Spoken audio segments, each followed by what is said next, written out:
Josh is in prison. Counting On has finally been cancelled. The Duggars are over as a brand. Jim Bob did not come up with the idea to raise his children in an abusive cult obsessed with toxic purity on his own, and he was not alone. In many ways, the Institute in Basic Life Principles helped shape the Duggar world in the worst of ways. IBLP has been in steep decline after years of being hit hard by some very familiar-sounding scandals.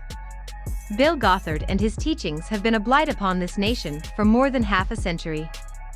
Beginning in 1961, the man's seminars began to radicalize vulnerable Christian families, driving people to be more extreme and insular.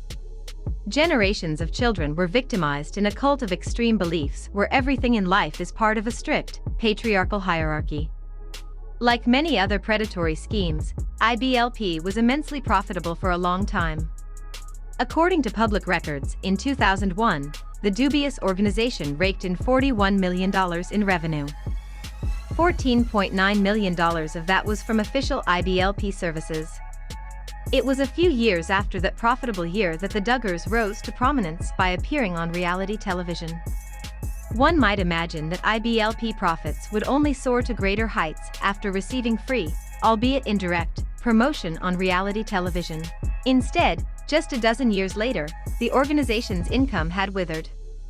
In 2013, IBLP was operating at a loss, taking in just $5.4 million.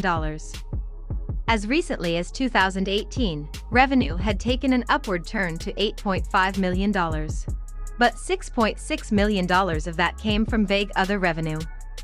In terms of people paying for IBLP's services, they only made $1.2 million, making the cult a shadow of its former self. IBLP themselves can offer their own explanation for this drop in profits. Their business model is almost as outdated as their values. Lengthy seminars and service fees are out, and a lot of their material is available for free online. But a lot of IBLP has historically been supported from direct contributions. Sadly, there are people who like the extreme authoritarianism promoted by the cult, and were all too eager to say so with their money. Between that and liquidating real estate holdings for added revenue, IBLP was more than just a series of conferences. We don't claim to be economists, but it's not difficult to see why IBLP would be in decline.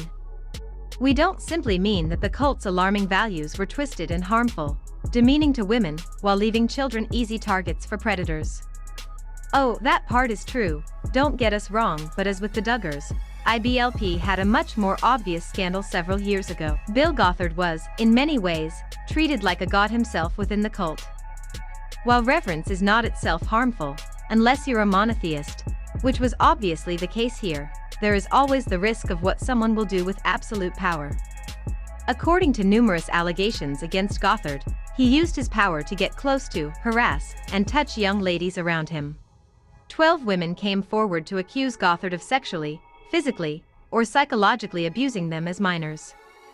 What's more is that they accused IBLP of actively covering up Gothard's crimes.